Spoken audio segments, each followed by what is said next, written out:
சிறைச்சாலைக்கான entrance இதுதான் ஐயா. அதான் ரூமுக்கு உள்ளவே வந்து கிணறு அது ஒரு அந்த படி வச்சு அழகா இறங்கி தண்ணி எடுக்கிற மாதிரி ஸ்ட்ரக்சர். கரெக்ட். இங்க இருந்து அந்த மக்கள் வந்து பயன்படுத்துறது குடிநீர் கிணறு.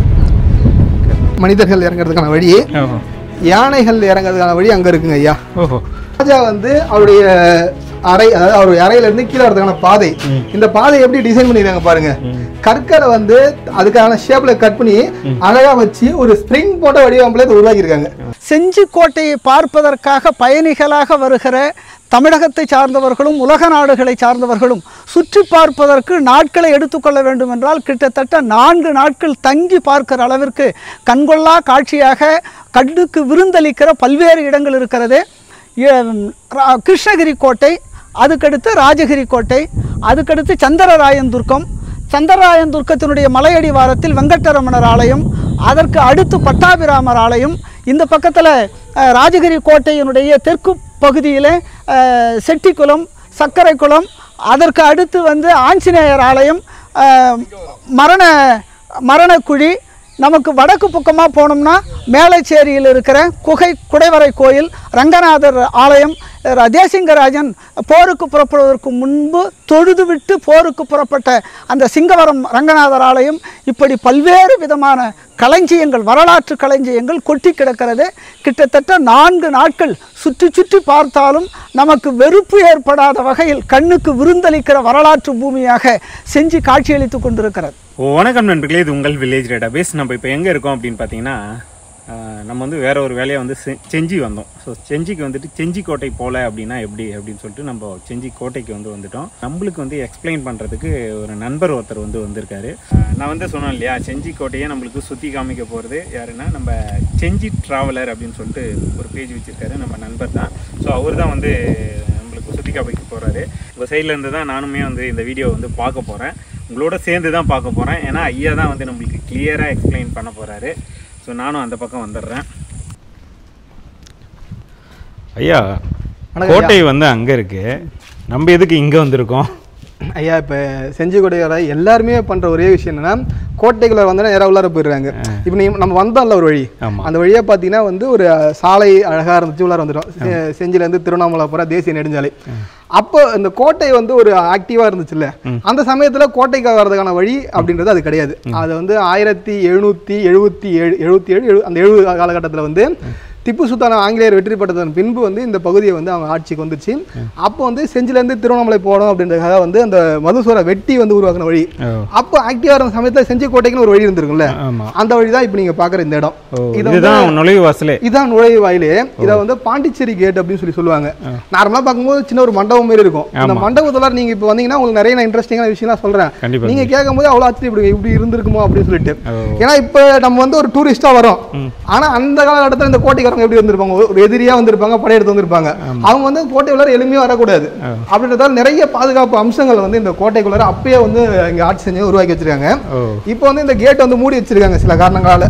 ஏன்னா இந்த இடம் ஃப்ரீயா இருக்கிறதுனால நிறைய பேர் வந்து இங்க மது இருந்து இடத்துல இருக்கிறதுனால வந்து இந்த இடத்த வந்து லாக் பண்ணி வச்சிருக்காங்க. இது அமைப்பு பாத்தீங்கன்னா வந்து செமி சர்க்கிள் அமைப்பு வடிவத்துல இருக்கும் வச்சுங்களா, செமி சர்க்கிள் வடிவத்தில் இருக்கும். அங்க இதே மாதிரி வந்து ஒரு கேட் இருக்கும். இது இப்போ வந்து பக்கத்து இரும்பு கேட் ஏஎஸ்ஐ தொல்லியல் துறை போட்டிருக்காங்க.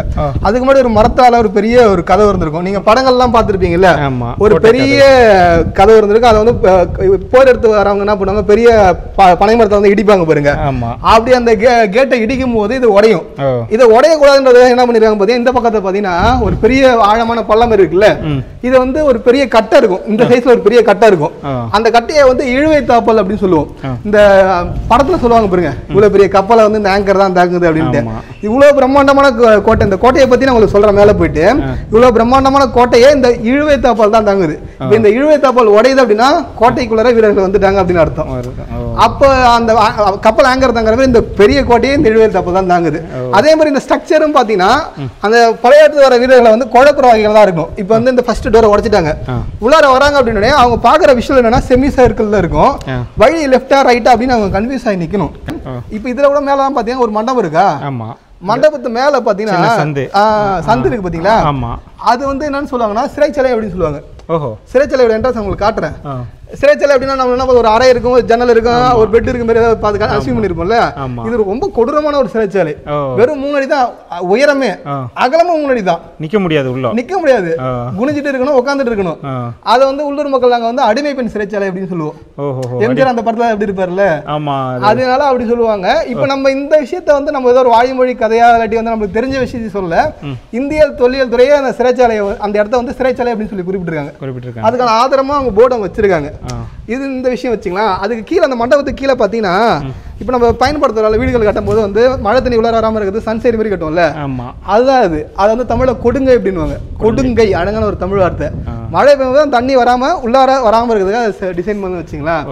இந்த ஒரு விஷயம் இதில். அதுக்கு அடுத்து நீங்கள் பார்த்தீங்கன்னா, இப்போ இந்த படையர்கள் இங்கே வந்துட்டாங்க, செமி சர்க்கிளில் இங்கே இருக்குது. படையர்கள் எதிர்த்தாக்குதல் தாக்குறாங்க, அவங்களையும் அழிச்சிட்டாங்க, இங்கே இருந்த பாதுகாப்பு வீரர்கள் அழிச்சிட்டாங்க. அதுக்கடுத்து பார்த்தா எங்களுக்கு பெரிய பிரச்சனை, இங்கே ஒரு கதவு இருக்குது. இப்போ மறுபடியும் நடா அந்த பெரிய பனை மரத்தை எடுத்தா, பனை மரத்தை எடுத்து வந்து இடிச்சா மறுபடியும் இங்கே ஒரு இழுவை தாப்பால் இருக்கும். இந்த இழுவை தாப்பால் உடைக்கணும். உடைச்சிட்டு இங்கே வரும்போது இங்கே பாருங்களா, அங்கங்கே உங்கள் சின்ன சின்ன அறைகள் இருக்குது, பார்க்க முடியுதா? மேலேயும் பாருங்க அறைகள் இருக்கும். இவங்க என்ன பண்ணுவாங்க, பெரிய பெரிய ஈட்டிகளை வச்சுட்டு இங்கே உட்காந்துட்டு இருப்பாங்க. இவங்க போது உள்ள நல்லா ஆழமாக இருக்கு பாருங்க. இந்த வீரர்கள் வந்து வேகமாக ஓடுவாங்க, ஓடும் போது அங்கே வந்து ஈட்டிகளை வச்சு குத்துவாங்க. குத்தும்போது ஒரு பாதுகாப்புக்கான விஷயம் தான் அதெல்லாம். இதனால போற எடுத்துட முடியுமா கிடையாது. ஆனால் அந்த படையர்களை வந்து கொஞ்சம் நேரம் வந்து தாமதப்படுத்த முடியும். அதுக்காக பாதுகாப்புக்காக அமைக்கப்பட்ட ரகசிய அறைகள். இந்த மண்டபம்லாம் வந்து அந்த மழை காலத்தில் அந்த வீரர்கள் இருக்காங்கல்ல, அவங்க வந்து தங்கறதுக்கான ஒரு பெரிய மண்டபம். இதெல்லாம் அங்க வந்து ஒரு 2 அறை இருக்கும் வச்சுங்களா. அந்த அறை பார்த்தா இங்க ஒரு பாதுகாப்பு, இந்த ஒரு இடத்துக்கு ஒரு இருக்குன்னா, இந்த இடத்துக்கு ஒரு முக்கியமான ஆபீசர் இருப்பார்ல, அவர் தங்கறதுக்கான அறை இது. அது அது அது அது ஃபுல்லாக இடிஞ்சிடுச்சு. நம்ம மேலே போய் பார்க்கலாம். மேலே இன்னும் இன்ட்ரெஸ்டிங்காக இருக்கும். வாங்க போகலாம். நம்ம அங்கே சொன்னல அந்த சிறைச்சாலை. ஆமாங்க ஐயா, சிறைச்சாலைக்கான என்ட்ரன்ஸ் இதுதான் ஐயா. இப்போ நீங்களே அதை பார்க்கலாம், எப்படி இருக்கும் பாருங்களா.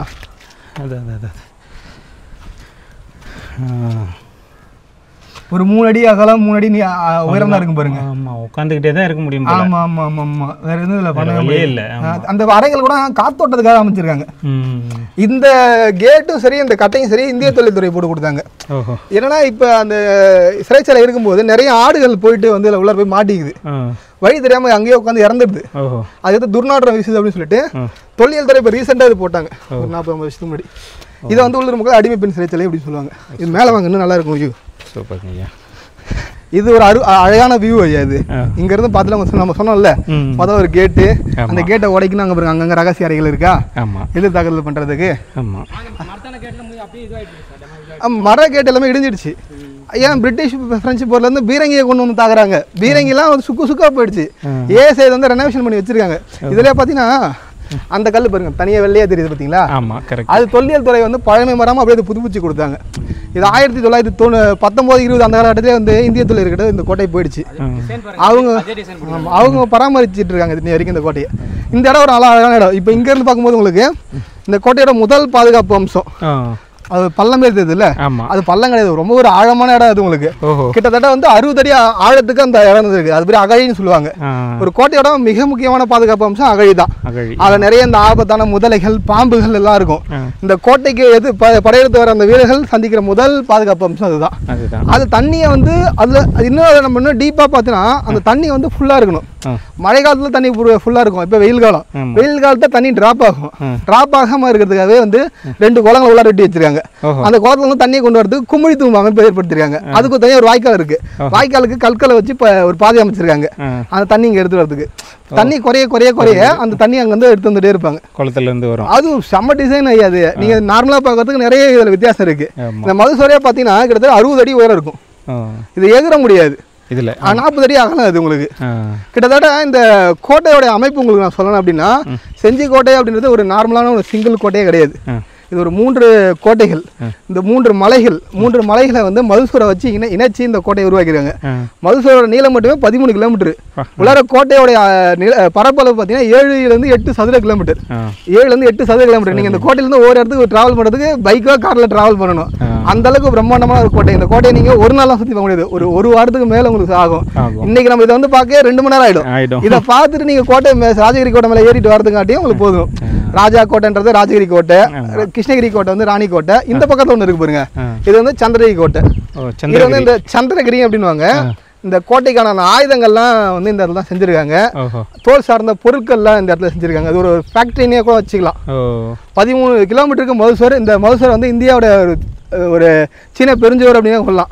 அந்த அளவுக்கு உங்களுக்கு நீளமான மகசூல் உங்களுக்கு இதில் இருக்கும். அதாவது இந்த மலை அப்படியே பார்த்தோம்னா இங்கே அப்படியே பார்த்தோம்னா இதுக்கு பின்னாடி தூரம் பின்னாடி அந்த பக்கம். ஆமாம், 3 மலையும் அப்படியே இணைக்கிற மாதிரி. ஆமாம், இதுக்கு பாதுகாப்புக்கு உங்களுக்கு அகழி இருந்திருக்கு, அகழி இருந்திருக்கு, மகசூல் இருந்திருக்கு. அதே போல அந்த இடத்துல தூக்குப்பாலம் இருக்கும். இந்த பாகுபலி படத்தில் பெரிய தூக்குப்பாலம் பார்ப்பீங்களா, அதே போல தூக்குப்பாலம் இருக்கும். அந்த தூக்குப்பாலத்தை தூக்கிட்டாங்கன்னா உள்ள வர முடியாது. இது உள்ள வரணும்னா அந்த தூக்குப்பாலம் தான் முதல் பாதுகாப்பு அம்சம். அகழி, அதுக்கு தூக்குப்பாலம். அதை தாண்டி வந்தீங்கன்னா இந்த கிழக்கு நுழைவாயில். இந்த கிழக்கு நுழைவாயில் இவ்வளவு பாதுகாப்பு அம்சம் பார்த்தோம். சரி, இதெல்லாம் பார்த்துட்டோம், கோட்டையில வந்துட்டோம், நம்ம கோட்டையை பிடிச்சிடலாம் அப்படின்னு கிடைச்சிங்கன்னா இந்த கோட்டையில இருந்த பாதுகாப்பு அம்சத்தில் வரைக்கும் நான் வந்து ஒரு 1% தான் சொல்லியிருக்கேன். இன்னும் 90% இருக்கு. இதெல்லாம் கடந்தாதான் இந்த கோட்டையை பிடிக்க முடியும். இதை ஏன் இவ்வளவு அழுத்தம் திருத்தமா இப்ப நம்ம சொல்றோம் அப்படின்னா, இந்த கோட்டை வந்து ஒவ்வொரு காலகட்டத்தில் ஒவ்வொரு மன்னர்களா வந்து அவ்வளவு போந்திருக்காங்க. சத்ரபதி சிவாஜி இருக்காருல்ல, அவர் வந்து இந்த கோட்டையை வந்து எவ்வளவு உட்புக முடியாத ஒரு கோட்டை அப்படின்னு வர்ணிக்கிறாரு. மகாராஷ்டிராவில் பார்க்காத கோட்டையில இல்ல, அவரு கட்டின கோட்டை ஏகப்பட்ட கோட்டை மகாராஷ்டிரா இருக்கு. அந்த மனுஷன் இந்த கோட்டையை வந்து புகழ்ந்திருக்காரு அப்படின்னா இந்த கோட்டையோட பாதுகாப்பு அம்சம் எப்படி இருந்திருக்கும்? ஒரு மகாராஷ்டிரா இருந்து வந்தவர் அவரே அவ்வளவு கோட்டையை கட்டியிருக்காரு. நம்ம இப்போயே கூட பார்த்தா அரியர் போட்டுலாம் பார்த்தீங்கன்னா அப்படி இருக்கு அப்படின்னு நினைப்போம். அவர் இந்த கோட்டையை புகழ்ந்திருக்காரு. அந்த பாதுகாப்பு அம்சம் எப்படி இருந்திருக்கு பாருங்க. இது இந்த ஐரோப்பியர்கள் இந்த கோட்டையை வந்து ட்ராய் ஆஃப் ஈஸ்ட் அப்படின்னுவாங்க. ட்ராய்ன்றது ஒரு நகரம் ஐரோப்பாவில் இருந்திருக்கு. அதே போன்ற ஒரு அமைப்புல வந்து தொழில்நுட்பத்தில் இருக்கு. இது ட்ராய் ஆஃப் ஈஸ்ட்ன்றாங்க. முகலாயர்கள் பாதுஷாபாத் அப்படின்றாங்க. சோழர்கள் சிங்கப்புரம் நாடு அப்படின்றாங்க. பல்லர்கள் சிங்கப்புரம் அப்படின்றாங்க. ஒவ்வொரு மன்னர்களும் ஒவ்வொரு காலகட்டத்தில் இந்த கோட்டையை வந்து புகழ்ந்து தள்ளிக்கிட்டே இருந்திருக்காங்க. அந்த அளவுக்கு இந்த கோட்டை வந்து ஒரு முக்கியத்துவமாக இருந்திருக்கு. அந்த காலகட்டத்தில் செஞ்சி கோட்டையை நீங்க கைப்பற்றிட்டீங்கன்னா சவுத் தமிழ்நாட்டை பிடிச்சிடலாம் அப்படின்ற ஒரு எண்ணம் தான் அந்த காலத்தில் இருந்தது. இந்த செஞ்சியோட நாயக்கருடைய ஆட்சி காலத்தில் இந்த பக்கம் கொள்ளிடத்துல இருந்து மேலே வந்து பெண்ணாறு அப்படின்னு சொல்லுவாங்க. அந்த ஆறு வரைக்குமே நெல்லூர் பெண்ணாறு, ஆமா பெண்ணாறு வச்சுங்களா, அது வரைக்குமே இந்த இருந்த பகுதியை இந்த இங்க செஞ்சி கோட்டையில தான் ஆட்சி செஞ்சிருக்காங்க. இதுக்கு துணை கோட்டையா 10 கோட்டை இருந்திருக்கு. பாதுகாப்புக்கே 10 துணை கோட்டைகள் இருந்திருக்கு. இது சொன்னா ரொம்ப நெடிக வரலாம் இருங்க ஐயா. இதை நம்ம பார்த்துட்டு போற போக்கில் அப்படியே உங்களுக்கு சொல்லிட்டே போறேன் ஐயா. இப்போ நீங்க பாக்குறீங்க இல்லையா இந்த இடம், இது ஒரு ஃப்ரண்டேஜ் மாதிரி தான். இதுக்கு சைடுல பாத்தீங்கன்னா 2 பாதைகள் இருக்கா. நார்மலா நம்ம பார்த்தா என்ன நினைப்போம், மழை தண்ணி போற ஒரு பாதையா நினைப்போம். ஆனா ஆக்சுவலா அதுக்காக தான் பயன்படுத்தி இருக்குது. மழை தண்ணி பெய்யும் போது இந்த தண்ணி எல்லாம் வந்து அகழிக்கு கொண்டு போயிடணும். இது ஒரு பெரிய சிறந்த நீர் மேலாண்மைக்கு ஒரு எடுத்துக்காட்டு. அது மட்டும் இல்லாம இந்த இடம் பாத்தீங்கன்னா ஒரு ரகசிய ஒரு சுரங்க பாதை மாதிரி ஐயா. இப்போ இந்த கோட்டையோட கதவுகள் மூடப்பட்டுருச்சு, எதிரிகள் வந்து படையெடுத்து வராங்க அப்படின்னா அங்க இதே மாதிரி ஒரு என்ட்ரன்ஸ் இருக்கும் மழை தண்ணி போறதுக்கு. அந்த வழியா நீங்க குச்சி அந்த வழியா வெளியே வந்துடலாம். தொழில் துறை இடம் எல்லா இடங்களுக்கும் ஒரு போர்டு வச்சிருப்பாங்க ஐயா. இது பாருங்க, மண்டபத்திற்கு மேலே கைதிகளின் சிறைச்சாலை காணப்படுகிறது. இந்த மண்டபத்துக்கு மேல மென்ஷன் பண்ணிருக்காங்க. அது சிறைச்சாலைன்றதை மென்ஷன் பண்ணிட்டாங்க. அது சிறைச்சாலை நம்ம சொல்லும் போதே இது ஃப்ளவர் சிறைச்சாலை இருக்காதுப்பா, நீ ஏதாவது வந்து சொல்லாத அப்படின்னு தொல்லியல் துறையை அது மென்ஷன் பண்ணிருக்காங்க.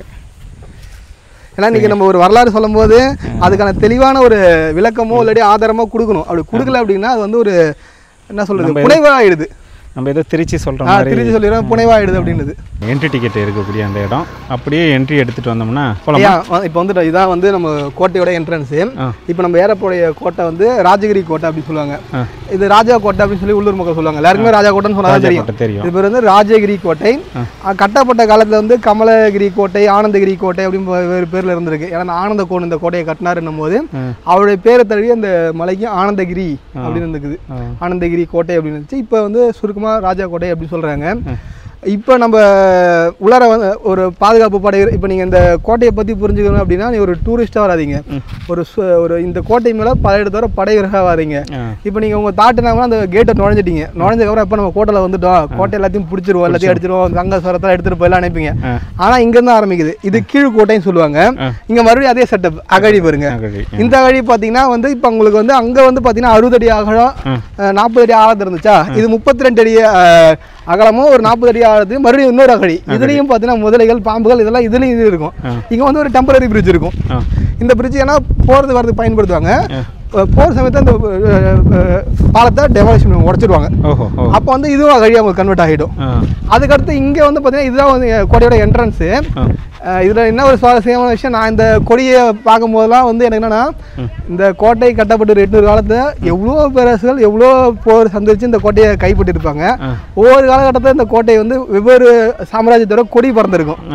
இன்னைக்கு பாருங்க நம்ம இந்திய நாட்டோட மூவர்ண கொடி பறக்குது பாருங்க.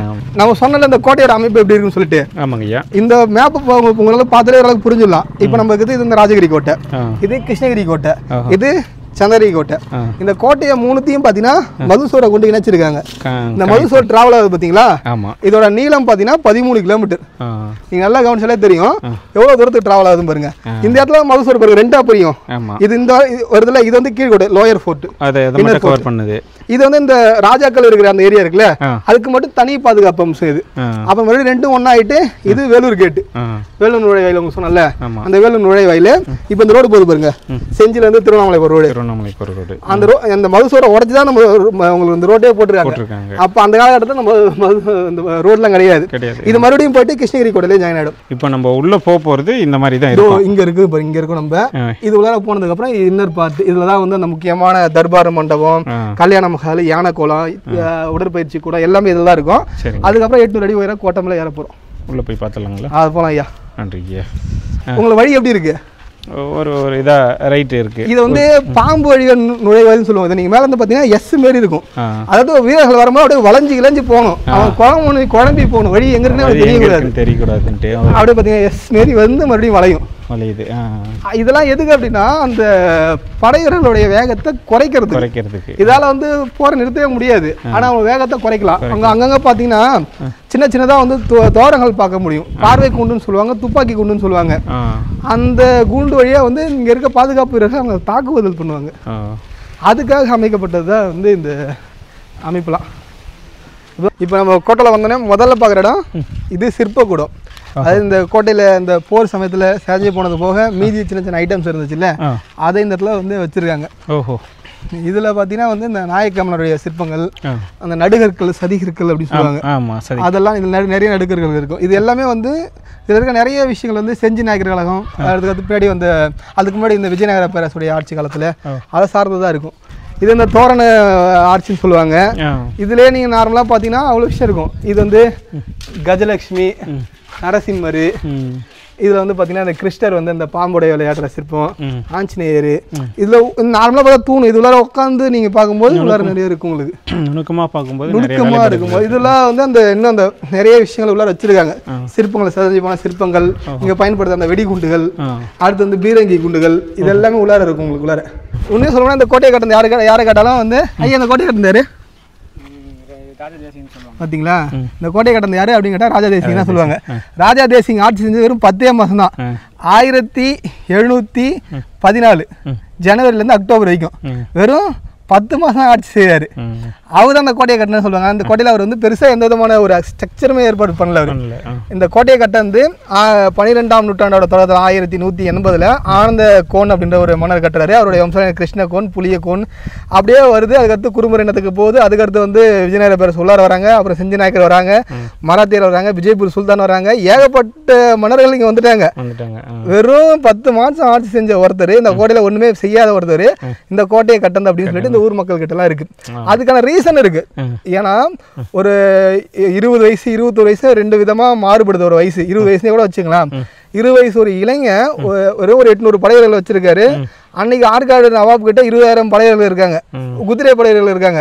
20,000 பேர் 800 பேரை வச்சு நீங்க எதிர்த்து சண்டை போற போயிட்டு அந்த சண்டையில இவர் சுத்தமா சுத்தின விதம் பார்த்து ஆற்காடு நவாப் ஏந்து போறாரு. யாரா அந்த சின்ன பையன் இப்படி சுத்துறான் அப்படின்னு சொல்லிட்டு அவ்வளோ ஆக்ரோஷமா அதை சுத்தி இருக்காரு. அந்த 20,000 பேரை எதிர்த்துட்டு சண்டை போட்டு அந்த போர்ல வந்து வீரமரணம் அடைஞ்சிட்டாரு. நம்ம ஊருக்காக ஒரு மன்னர் வீரமரணம் அடைஞ்சிருக்காரு. அவரை இறந்ததுக்கு அப்புறம் அவர் மனைவி வந்து உடன்கட்டை ஏறிடுறாங்க. அவரை உடலை எட்டுன்னு வந்து இங்க வச்சு அந்த இடத்துல உங்களுக்கு காட்டுறேன். உடன்கட்டை எரிய நெருப்புல அவங்க வீட்டம்மா இறங்கிடுறாங்க. இதெல்லாம் பார்த்து மெய்சில் எடுத்து போன அந்த ஆற்காடு நவாப்பு ராஜா தேசிங்க்கும் அவங்க வீட்டம்மாவுக்கும் ஆற்காடுல வந்து நினைவு மண்டபம் கட்டியிருக்கான். எதிரிக்கு ஒருத்தர் நினைவு மண்டபம் கட்டுறானா அவனோட வீரம் எப்படி இருந்திருக்கும்? அந்த வீரம் எங்க இருந்துச்சு? செஞ்சி வந்து இருந்துச்சு. அப்ப செஞ்சியோட மன்னர் அப்படின்னும் போது மக்கள் வந்து அவனை வந்து தான் மன்னனா பாத்துக்கிறாங்க. அவர் பேர் ராஜா தேசிங்கே கிடையாது, தேஜி சிங் அவர் பேரு. அவர் வந்து இன்றைய மத்திய பிரதேசத்துல பொந்தேல்கண்டு அப்படின்ற ஒரு ஊர்ல இருந்து வந்தவங்க. மராத்தியோட படையெடுப்புல படை தளபதி அவங்க அப்பா ஸ்வரூப் சிங் வராரு. அவர் இறந்ததுக்கு அப்புறம் இவர் வராரு. அப்படி வந்த ஒரு மன்னனை இன்னைக்கு செஞ்சி மக்கள் எல்லாம் ஏத்துக்கிட்டாங்க, ராஜாவை ஏத்துக்கிட்டாங்க. இந்த கோட்டை கட்டது ராஜா தேசிங்க ஏத்துக்கிட்டாங்க. அதுக்கு காரணம் இந்த ஒரு இன்ட்ரெஸ்டிங்கான ஸ்டோரி தான். அந்த 20,000 படையர்களை 800 படையர்களை எதிர்த்து தாக்குதல் பண்ணாரு பாருங்க. அவருடைய வீரம் தான் இன்னைக்கு பேசுது. என்ன பண்ணிருக்காங்க பாத்தீங்கன்னா, இங்க பெய்யுற எல்லா மழைநீரும் பாத்தீங்கன்னா அகழிக்கு வரணும், குளத்துக்கு வரணும், குளம் ரொம்பி அகழிக்கு போகணும், அகழி ரொம்பி அடுத்த அகழிக்கு போகணும் அப்படின்ற ஸ்ட்ரக்சர்ல கட்டிருக்காங்க. அப்ப அந்த தண்ணியை சேர்க்கணும்ல, அதுதான் இந்த கால்வாய். இங்கே பெய்கிற மழைநீர் எல்லாருமே இந்த மாதிரி ஒரு கால்வாய் அமைச்சு கொண்டு போயிருக்காங்க. அந்த மழைநீர் சேகரிப்புக்கு எவ்வளோ முக்கியத்துவம் கொடுத்து அதுக்கும் ஒரு கால்வாய் அமைச்சிருக்காங்க பாருங்க. இந்த பேசேஜே பாருங்க எவ்வளோ நல்லா இருக்கு. இங்கே வந்து பாருங்களா, இது இன்னும் நல்லா இருக்கும் பாருங்க. அந்த பேசேஜ்லேருந்து வந்து இதில் ஜாயின் ஆகி இதுலேருந்து அடுத்த பேசேஜ் போகணும். பாருங்களேன், கால்வாயே பாருங்க எவ்வளோ அழகாக கட்டியிருக்காங்க பாருங்க, கருங்கலை கொண்டு. இப்போ அதை ரெனோவேஷன் ஒரு பார்த்துருக்காங்க, ஆனால் அவங்க அப்பயே டிசைன் பண்ணியிருக்காங்க உங்களுக்கு. இப்போ இந்த கோட்டையில் வேலை செய்கிறவங்கலாம் நீங்கள் சும்மா கேட்டால் சொல்லுவாங்க, இங்கே எங்கே தோணாலும் வெறும் குழாயாக போகும்ப்பா, அதாவது சுடுமண் குழாயாக போகும்ப்பா அப்படின்வாங்க. ஏன்னா அவங்க எங்கே மழை பெஞ்சாலும் தண்ணி குளத்துக்கு வந்துடணும், அந்த டிசைன் அவங்க கட்டியிருக்காங்க உங்களுக்கு. இதில் வந்து என்னென்னா இந்த கோட்டையில் அந்த கோட்டையோடைய ஒரு அழகான ஒரு கலை பொக்கிஷம், இந்த கோட்டையில் இருக்க ஒரு மிக முக்கியமான ஒரு தொழில்நுட்பம் அப்படின்னா அது இந்த இடத்துல தான் இருக்குது. கல்யாண மஹால். கல்யாண மஹால் இது உள்ளார இப்போ வந்து மெயின்டெனன்ஸ் ஒர்க் நடக்குது, அதோடு கிடையாது. நான் வெளியே அந்த கேட் வரைக்கும் நான் உங்களுக்கு காட்டுறேன். இந்த பக்கத்தில் இருக்கிறது பார்த்தீங்கன்னா வந்து அரண்மனை, இது அந்தப்புறம். ஒரு கோட்டை அப்படின்னு ஒரு அந்தப்புறம் இருக்குது. ஆக்சுவலாக இது வந்து சிதலமடைந்த தலம் அப்படின்றாங்க, ஒரு முக்கியமான கட்டடங்கள்லாம் இருந்த இடம்னு சொல்லி குறிப்பிட்டிருக்காங்க. அதாவது வந்து இதை வந்து புத்தகத்தில் வந்து அந்த கல்யாண மகளுக்கு எதிர் இருந்த பகுதியை வந்து அந்தப்புறம் சொல்லி குறிப்பிட்டிருக்காங்க. புத்தகத்தை வரலாற்று ஆய்வாளர் புத்தகத்தை அந்தப்புறம்னு சொல்லியிருக்காங்க. ஸ்ட்ரக்சர் நம்ம மேலே போய் பார்த்தா அப்படி தான் நம்மளுக்கு தெரியும். ஒரு சின்ன சின்ன அறைகள் போல் தடுத்து வச்சுருப்பாங்க. பக்கத்துலேயே வந்து இங்கே இருக்க பெண்கள் வந்து குளத்துக்கு போகிறதுக்கு ஒரு வழி இருக்குது. அந்த பக்கம் குளம் இருக்குது, ஏன குளம் இருக்குது. இது உள்ளார பாருங்களேன், ஒரு உள்ளார பெரிய கிணறு இருக்கும். அதாவது இங்கே இருந்த மக்கள் தண்ணி பயன்படுத்துறதுக்கு உள்ளார ஒரு பெரிய கிணறு வச்சுருந்துருக்காங்க. ஸ்ட்ரக்சரே பாருங்க, தனித்தனி அறைகளை தடுத்துருக்காங்க. இங்கே இருக்க மக்கள் வந்து கழிவறையை பயன்படுத்திருக்காங்க. கழிவறையும் இங்கே இருக்கு, நிறைய இருக்கு. இப்போ நம்ம சொல்கிறாங்க நிறைய பிரிட்டிஷ்காரங்க இந்தியன் எலிவேஷன் சொல்லிட்டு, அது சிலர்லாம் சொல்லுவாங்க பிரிட்டிஷ்காரங்க வந்ததுக்கப்புறம் கழிவறை இங்கே வந்துச்சுன்னுவாங்க. அதுக்கு முன்னாடி இங்கெல்லாம் பயன்படுத்தினாங்க. அவங்க கழிவறை ஒன்று ஒரு பிளைனர் காட்டுறவங்களுக்கு அங்கே போயிட்டு இதனால பிறகு ஒரு வெளியே இந்த பக்கம் ஒரு இதாக இருக்குது. உள்ள வந்து பார்த்தீங்கன்னா இப்போ நீங்கள் அசியூம் பண்ணிங்க இந்த இடத்துல ஸ்ட்ரக்சராக இருந்துட்டிங்கன்னா ஃபுல்லாக பில்டிங் உள்ளாரே கிணறு, தேவையான தண்ணியில உள்ளாரே எடுத்துக்கலாம். பார்த்துவாங்க, அதான் ரூமுக்கு உள்ளவே வந்து கிணறு. அதுவும் ஒரு அந்த படி வச்சு அழகாக இறங்கி தண்ணி எடுக்கிற மாதிரி ஸ்ட்ரக்சர். கரெக்டுங்க, வெளியவே வராத அளவுக்கு அவங்களுக்கு எல்லாமே. ஆமாம், அதனால அந்த அப்படின்னு சொல்லி நம்ம சுற்றி பார்க்கும்போது வந்து நம்மளுக்கு வந்து ஏதோ வீடு இடிஞ்சு போயிருக்கு அப்படி தான் நம்மளுக்கு தோணும். ஆனால் உள்ளே வந்து பார்த்தா தான் தெரியுது. இங்கே பாருங்கள் எவ்வளோ கிணறு வச்சு கிணறு இங்கேருந்து மக்கள் பயன்படுத்துறதுக்கான கிணறு. பீரங்கி மேடை. இது பீரங்கி மேடை நார்மலாக உங்களுக்கு தெரியும், ஆனால் இது சுழலும் பீரங்கி மலை அப்படின்னு சொல்லுவோம். என்னன்னா பீரங்கி வந்து நிறைய வகைகள் இருக்குது. பீரங்கியில் சட்டி பீரங்கி, சிங்கிள் பாயிண்ட் பீரங்கி அப்படின்னு சொல்லுவாங்க. இது வந்து இந்த பீரங்கி வீல் இருக்கும். இந்த பீரங்கியை வந்து நம்ம 360 டிகிரி சுழற்றி அடிக்க முடியும். ஒரு வீரர் உள்ளார வந்துட்டாரு எதிரி, அப்போ வந்து அவன் ஒரே டைரக்ஷன் வருவான், எல்லா டைரக்ஷனும் வருவான். அப்போ அவனை எந்த டைரக்ஷன் வரும் அவனை திருப்பி தாக்கிறதுக்காக வந்து இது வந்து சுழலும் பீரங்கி ஸ்ட்ரக்சரில் வச்சுருக்காங்க. ஐயா, இந்த கோட்டையிலேயே ஒரு மிக அழகான ஒரு இடம், அப்படி இல்லாட்டி இந்த கோட்டையில் ஒரு தொழில்நுட்பங்கள் நிறைந்த ஒரு இடம் அப்படின்னா இதுதான் ஐயா. இப்போ வந்து இதை வந்து உள்ளார போகிறதுக்கு வந்து இப்போ லாக் பண்ணி வச்சிருக்காங்க. அதுக்கு காரணம் எல்லாமே நம்ம தான்.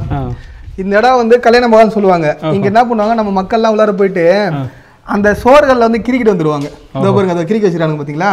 இப்போ வந்து இப்போ யுனெஸ்கோ வந்தப்போ தான் வந்து ரெனோவேஷனே பண்ணாங்க. பழமை மரம் அப்படியே லைட்டாக புதுப்பிச்சாங்க. இதுலேயே கிரிக்கெட் போயிருக்காங்களா. இப்போ இது உள்ளார போயிட்டு அங்கே கிரிக்கெட் வராங்க. அப்போ என்ன பண்ணாங்க, இந்திய தொழில்துறை பார்த்து இந்த இடத்துல லாக் பண்ணிட்டாங்க. ஃபுல்லாக கிரிக்கெட் வச்சுருந்தாங்க ஐயா. எங்கே பாருங்க. ஆனால் இந்த செஞ்சி கோட்டையில் ஒரு ரொம்ப முக்கியமான இடம், அப்படி இல்லைன்னா வந்து தொழில்நுட்பத்தில் ஒரு முன்னேறிய இடம். தொழில்நுட்பத்துக்காகவே பார்க்கணும், இந்த இடம் தான் பார்க்கணும். இந்த ஒரு முறை நான் என்ன பண்ணேன், காம்பஸ் எடுத்துட்டு வந்தேன். காம்பஸ் எடுத்து வந்துட்டு அந்த சுவரில் வச்சு பார்த்தேன். கரெக்டாக துல்லியமாக திசையை காட்டுது. ஈஸ்ட்டு, அதாவது சவுத்து, நார்த்து, அந்த கரெக்டாக காட்டுது. இப்போ நம்ம காம்பஸ் வச்சு நான் பார்க்குறேன், அப்போ எந்த காம்பஸ் இருந்திருக்கு கரெக்டாக திசை, அதாவது வந்து கோணல் இல்லாமல் இருக்கு. இது வந்து நார்த்து சவுத்னா கரெக்டான டைரக்ஷன் காட்டுது. ரவா கூட அந்த காம்பஸ் நகரில் அப்பயே பாருங்க அவ்வளோ துல்லியமாக காட்டியிருக்காங்க. அதுதான் ரொம்ப ஆச்சரியமான விஷயம். இந்த பர்மாவிலேருந்து தேக்கிலாயிட்டு வந்து அந்த தேக்கு மரம் தான் உள்ளார போட்டிருக்காங்க. ஊஞ்சல் மண்டபமும் அதை பயன்படுத்திருக்காங்க. விழா காலங்களில் வந்து அரசுடைய முக்கியமான கல்யாண நிகழ்ச்சியில் அந்த மேடையில் நடைபெற்றிருக்க மாதிரி பண்ணியிருக்காங்க. அடுத்து பார்த்தீங்கன்னா அந்த படிக்குள்ள சொன்னல, தண்ணி வந்ததுக்கப்புறம் தண்ணி வந்து வெளியேறணும்ல, அதுக்கு ட்ரைனேஜ் சிஸ்டம் கீழே இருக்கும். அது தண்ணி திறந்தாக்க தண்ணி வெளியே போயிடும். அப்படி ஸ்ட்ரக்சரு ஒவ்வொரு அறை இருக்கும். அந்த அறைகள் வந்து அரசியல் சார்ந்த பெண்கள் முக்கியமானவங்க தங்குவாங்க. இதுல வந்து அந்த பெமௌண்டன்றவரை ஒரு நாள் தங்க வச்சிருக்காங்க. தங்கனால அவர் பார்த்து இதெல்லாம் வியந்துட்டு போயிட்டு ட்ராய் ஆஃப் ஈஸ்ட் சொல்லிட்டாங்க. இது ட்ராய் ஆஃப் ஈஸ்ட்னு எல்லாருக்கும் தெரியும், அது ஏன் வந்ததுன்னு தெரியாது. அதுக்கான காரணம் இதுதான். கிருஷ்ணப்ப நாயரோட ஆட்சி காலத்துல அந்த பெமாண்டான்ற ஒரு சுற்றுலா அதாவது ஒரு போர்ச்சுகீசிய பயணி வந்து பார்க்கல அப்படின்னா அந்த ட்ராய் ஆஃப் ஈஸ்ட் வந்திருக்காது. அவர் ட்ராய்ன்றது ஐரோப்பால ஒரு நகரம். அது ஒரு முறை சொன்னாங்க கிரீஸ் பக்கத்துல யாரோ இருக்குன்னு சொல்லி ஒரு முறை சொன்னாங்க, எக்ஸாக்ட் தெரியல. ட்ராய்ன்ற ஒரு நகரம், அந்த நகரம் வந்து தொழில்நுட்பத்தை ஒரு முன்னேறிய நகரமா இருந்திருக்கு. அதோட இதை கம்பேர் பண்றாங்க. எந்த விதமான மாடர்ன் டெக்னாலஜியே இல்லாம தண்ணியை வந்து புவியீர்ப்பு விசைக்கு மேல எழும்ப செஞ்சிருக்காங்க. அதுதான் முக்கியமான விஷயம். தண்ணி அங்க இருந்து வந்து பாய விடல, புவியீர்ப்பு விசைக்கு மேல நீரூற்று போல எழும்ப விட்டுருக்காங்க. நீங்க சும்மா அசியம் பண்ணி பாருங்களா, சும்மா கண்ணெல்லாம் மூடிக்கிட்டு இடம் எப்படி இருக்கு அப்படின்னு ஒரு தொட்டி மேல தண்ணி ஊத்திக்கிட்டே இருக்கு, வந்து பக்கம் எப்படி இருந்திருக்கும். இப்ப நம்ம பாக்குற விசை நீரூற்று 400-500 வருஷத்துக்கு முன்னாடி. கரெக்ட். நீங்க இந்த சைடுல பாருங்க, தெரியுது உங்களுக்கு? இந்த இதுல இருக்கு பாத்தீங்களா, மேல்படியில இதேதா இருக்கு எல்லாமே. நீங்க அதை கை வச்சு பாத்தீங்கன்னா குட்டியோன்னு இருக்கும், சுடுமண் குழாய். அதாவது ஒரு களிமண்ல வந்து பைப்போல ஒன்று செஞ்சு அதை நெருப்புல சுட்டு இருப்பாங்க, அதுதான் சுடுமண் சொல்லுவாங்க. இப்ப நம்ம இந்த சட்டி பணலாம் வாங்குறோம்ல, அது மாதிரி செஞ்சதுதான் அது. இந்த செஞ்சிக்கோட்டையில நம்ம சுத்தி பார்க்கறதுக்கு இன்னும் எக்கச்சக்கமான இடங்கள் வந்து இருக்கு. ஸோ அது எல்லாமே வந்து தொடர்ந்து அடுத்தடுத்த வீடியோல பார்க்கலாம்.